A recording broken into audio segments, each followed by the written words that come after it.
घर वापसी। मेरे हिसाब से घर वापसी हर किसी को करना चाहिए।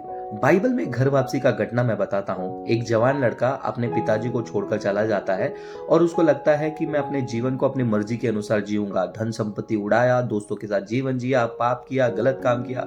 आखिर में उसने ये पहचान लिया कि ये जीवन अलग से नहीं जिया जा सकता है। उसके दोस्तों ने उसको छोड़ दिया, उसके धन संपत्ति खत्म हो गए, बीमारी आ गई। जब वो अपने आप में पूरी तरह टूट चुका था, जब उसने जिंदगी के असलियत को देख लिया था, वो तुरंत घर वापसी कर लिया। वो अपने घर वापस गया जहां पर उसके पिता थे और उसके पिता ने उसको स्वीकार किया और बहुत बड़ा आशीष उसको मिला।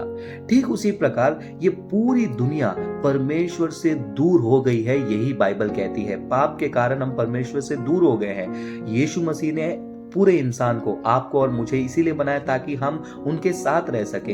हमने उस खुदा के घर को छोड़कर जीवन अपने मर्जी से जीने का निर्णय लिया। इसी कारण इंसान पाप और गलत काम में पड़ा हुआ है। बहुत सारे लोगों को पता चल गया है कि उसकी जीवन बिगड़ चुकी है। कुछ लोगों का जीवन बिगड़ रहा है, वो थोड़ी बहुत एहसास में है। कुछ लोग अपने जीवन को बिगाड़ रहे हैं लेकिन उनको पता भी नहीं है। आप इसमें से कौन से स्टेज में है मैं नहीं जानता हूं, लेकिन आपको एक दिन पता चल जाएगा कि आपकी जिंदगी आपकी मर्जी के अनुसार जी आप नहीं सकते। बिगड़ जाएगी, बिगड़ रही है या फिर बिगड़ी होगी। तो आपको भी क्या करना है?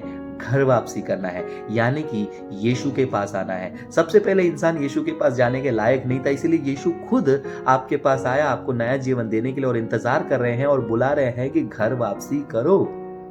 वो वाला घर वापसी नहीं जहां पर मार पीट कर लोगों को कोई और रास्ते पे ले जाए।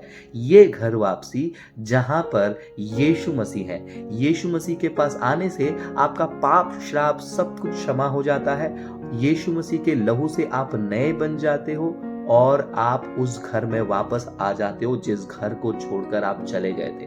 तो चलिए, क्या सोच रहे हो? घर वापसी कीजिए। अगर आपको घर वापसी करना है तो उसका सिंपल तरीका है, आपको सिर्फ एक कोने में बैठना है, आंखें बंद कर कर कहना है, हे पिता, मैं घर से बाहर चला गया था, जिंदगी अपनी मर्जी से जी रहा था, मुझे माफ करो, मुझे स्वीकार करो। और मैं आपको आश्वासन देता हूं, इस घर वापसी में आपको पक्के वादे के साथ यीशु घर के अंदर ले लेंगे। आप यीशु के साथ रहने लगेंगे और यीशु के साथ रहना ही अनंत काल का जीवन है, स्वर्ग राज्य है। तो दोस्तों, घर वापसी जरूर करना चाहिए, लेकिन कौन सा घर? सही घर में चाहिए, वो घर जहां पर यीशु रहते हैं और आपका स्वागत करने के लिए वो इंतजार कर रहे हैं। तो जल्दी करिए घर वापसी और दूसरों को भी घर वापसी कराइए।